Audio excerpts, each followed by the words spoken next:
Hey everyone, in today's Meatless Monday video, I'm going to show you how to make quinoa-edamame salad. So I posted this on my Instagram when I made it like a week ago, and it's from this cookbook, The Forest Feast for Kids. I just came across it at the library. So as you can see, they're using red quinoa. You can use either red or white quinoa. I'm going to be using white. I'm going to go ahead and go over the ingredients with you real quick. I went ahead and cooked my quinoa earlier in the day. The only thing I don't like about this cookbook is, I think it's really neat, but it just tells you the basic recipe and a simple way to cook it. It doesn't tell you like a lot of details, you know, like how long does it stay good for, or you're supposed to eat it hot or cold, but I assumed cold because, well, I just did. So that's how we're eating it. So I cooked my quinoa earlier in the day. I used 3/4 cup of dry quinoa. Here's the kind I use, and you just cook it according to the package directions. Okay, and then we're going to be using 1 cup of edamame, which I've already cooked. So it's really simple. That's really the most work that you have to do.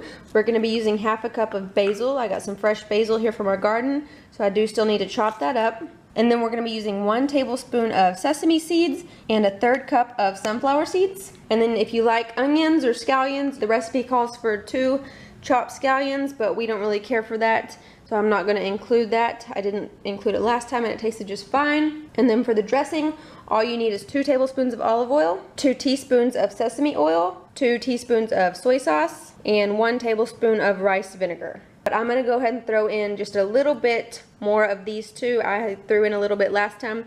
It doesn't have a ton of flavor, it's just enough. It tastes really healthy. So like I said, I just seasoned it with a little bit more of these last time, and it tasted good.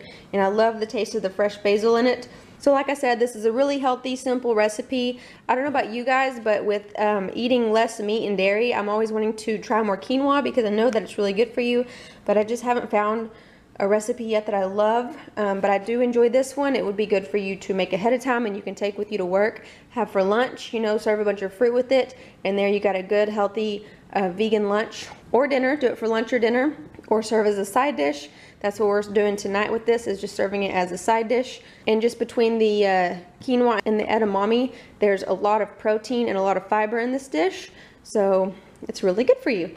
So I've showed you what you need, and now I'll just show you how to put it all together. The first thing I'm going to do before I throw everything together is just toast my sesame seeds.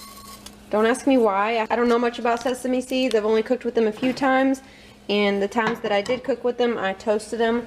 So we're going to do that again just for fun. So I just have my pan on medium heat, and it'll just take a few minutes for them to cook, and they'll start popping like popcorn and pretty much be done.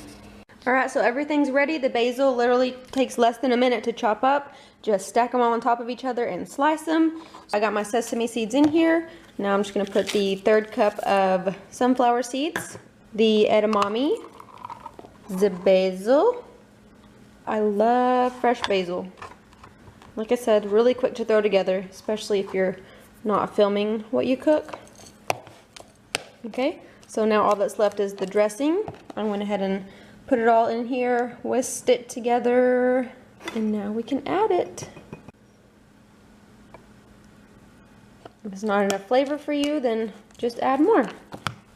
So there it is, a super easy recipe for quinoa-edamame salad. Let us know in the comments below if you guys ever try this out and what you think about it, even if you don't like it. It's always helpful for others to see those kind of comments and reviews. This isn't really a recipe that I would serve as a meal to my family, but just because they wouldn't really care for that, but I would totally eat it myself. Like I said, I threw a little bit more soy sauce in there than what the recipe calls for, but I will put the measurements below, so that will be helpful to you guys. And thumbs up if you enjoyed this Meatless Monday video, and I will see you guys next Monday. Thank you for watching.